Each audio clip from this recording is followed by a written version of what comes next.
Hello, Vladimir Mayer again. And after my recently released video, where did the sparrows go? The gist of the video was that the sparrows haven't gone anywhere. It's just that in the summer, when there are seeds and wheat in the farmers' fields, and it's easily accessible, no one is protecting it, they work there and feed, live. As soon as the harvest is collected, all the losses are picked up, they return to us. Moreover, they know perfectly well that the period of berry ripening has begun for us, and they fly in and start destroying our harvest. I get a comment. If it were a one-off, I wouldn't even pay attention to it, but since the person wrote something that really outraged me, I'll tell you why. He writes, "You need to plant so many grapes that there's enough for you and enough for the birds." And that's just crazy, really. I consult more than 50%, these are pensioners who want to somehow, well, at least earn a penny in retirement and get this money in order to make ends meet or at least buy firewood for the winter or pay for heating. And then I get this comment.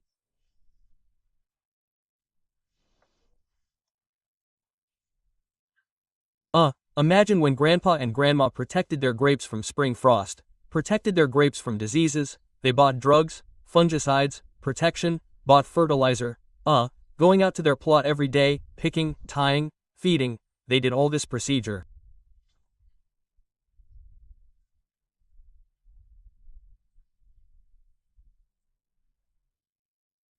And then, when it's time for us to harvest, they have to share their harvest with this gang of, how to say, unemployed people. What upsets me is not that I feel sorry for the birds there, just the labor that they spent. Now my plots on the left side and on the right side are abandoned. On my left side I have a gang, I don't know, probably 300 to 400 sparrows.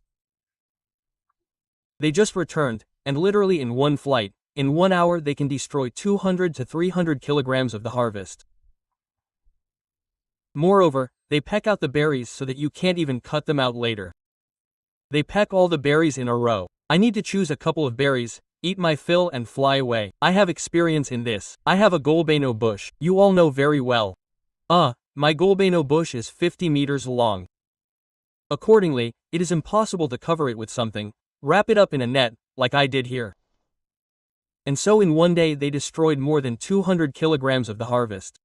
They simply destroyed it in one day, completely destroyed it. I was gone for 2 days. The raid was carried out just before my arrival, literally a couple of hours, because it was fresher. I arrived, the midges hadn't even arrived yet, and the wasps hadn't arrived yet. I lost 200 kilograms of harvest. Yes, I'll survive it, because this is a hobby for me, it's not my main source of income.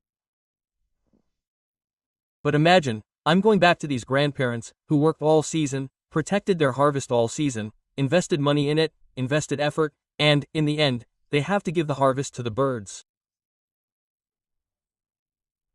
The bird won't choose for itself. I'll eat 1 bunch, yes, and Grandma and Grandpa will leave 8 bunches. Let them sell it and get their pennies back. This is just a comment. If it were an isolated one, I would have taken it simply, well, something like that. Well, yes, it happens. Either the person doesn't grow grapes at all, or it's unclear why he's writing this. But I get more and more comments like this. And there are also comments. Just give them some water, let them drink the water, they won't touch your harvest. Guys, we went through all this 15 years ago. I raised them by putting water, raised 2 or 3 generations of birds that weren't even afraid of this crocodile of mine that protects the harvest. They stopped being afraid even of, my cats. And together with the cats, we scared these ones away. In short, we barely retrained this colony in 3 years. It went to our neighboring plots. So, guys, water won't help. If your bird is already going to eat grapes and last year its dad, mom or she already tried them, then no water will help. So there are other comments. I don't protect my grapes and my bird doesn't eat them or spoil the harvest. So I don't care at all. And I don't know why your birds eat grapes. There are 1 or 2 options. Or you live in the steppe zone, you have a plot of land and there are no gardens, no trees, no plots around you where this gang can live, a gang that will spoil your grapes.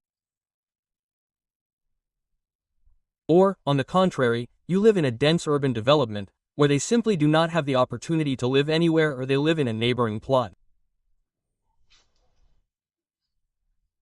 Or you do not grow grapes, but are just a couch grape grower and write comments simply to troll the author, or, well, you are bored, and you write this. So, let's move directly to how I protect. I build barricades.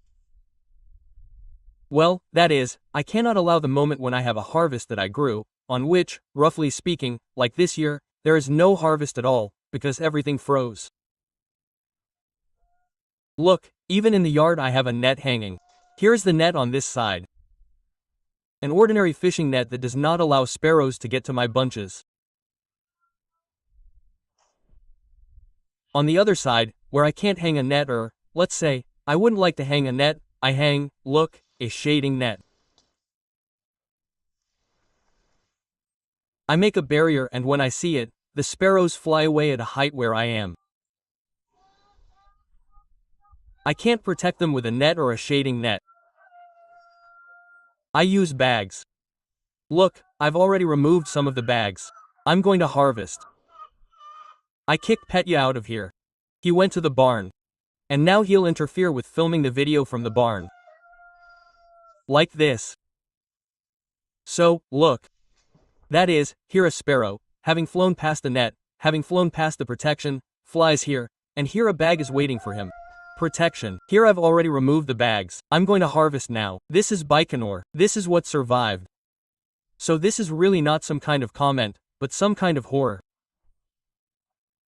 How can people be so dismissive of all this? How can you spend what you grew, not even what is the question in the funds, but you spent your labor and should get some harvest, please your children, grandchildren, please your loved ones, mom, dad and their, well, please give to the birds, let them eat. I repeat once again, the bird will not selectively leave some harvest for you. It will destroy it completely. Even if they do not destroy it completely, the bruised berries on top, will begin to rot and all your bunches will rot. Therefore, honestly, my heart hurts from such comments, from such people. I understand that, most likely, the person does not grow or do viticulture at all, but there were more than a dozen of such comments this season. Comments like these. Of course, I deeply doubt that a person can plant 200 bushes and grow and feed the birds. Maybe there are such altruists. If there are such altruists, give me a phone number, give me contacts, I'll call, come, shoot a video, show that a person grew a crop on 200 bushes and gave it all to the birds. I don't know, I'll probably give him some other bonus, and we, all the wine growers who protect their crops, will probably chip in. I'll make a call, a collection, and we'll buy some kind of cup for this person, some kind of metal, I don't know, we'll probably cast one out of silver, a sparrow on a pedestal and sitting on a grapevine and pecking grapes. That's it. That's what we can make him and give him a statuette. That's the kind of video that came out so aggressive, of course. Well, look, you saw the protection, how I protect it. Nets, bags and a tightening net. Well, you know where to buy a tightening net. You know where to buy a fisherman's net. Bags, if anyone needs them, contact me, there will be a link, I will tell you. They are available in 5 kilograms and 2 kilograms. Subscribe to our Telegram channel, put a thumbs up and protect your harvest. Do not give it up to the mercy of fate. Maybe somewhere some loud, let them eat it, and they will eat it. Well, look, the consequences of the work of sparrows.